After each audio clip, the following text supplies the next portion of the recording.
So how can you add the Do Not Disturb mode into the iPhone's control center? Let's get started. So naturally, you can swipe down from the top right portion of the display and access all of the toggles. So essentially, you can either tap on the plus icon in the top left corner or hold down with your finger somewhere in between the existing buttons. So this will trigger the edit mode where you can delete some individual things and reorganize it, do whatever. And at the bottom, you have a plus button with the add a control ability. So if you click on this, you can essentially add anything from the available toggles. And technically, the Do Not Disturb mode, if you try to look it up, it doesn't even show up. That is because it has been rebranded to the focus mode. So you just need to click on the focus and bring that in.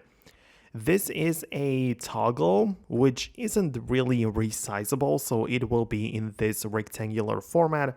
You cannot make it larger or smaller, but you have access to it right away. And you can see when you tap on this, it gives you access to multiple different focus modes, and the first one for me is the Do Not Disturb, so I can easily just enable it like that. So it requires a little step in between because I have to go to the focus and then a Do Not Disturb mode, but it is how it is.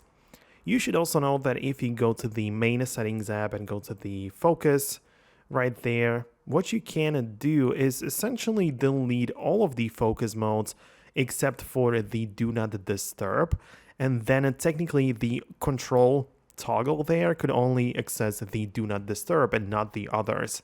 So if you want to delete all others, like delete the sleep, work, messages, whatever, and then you'll have only the Do Not Disturb.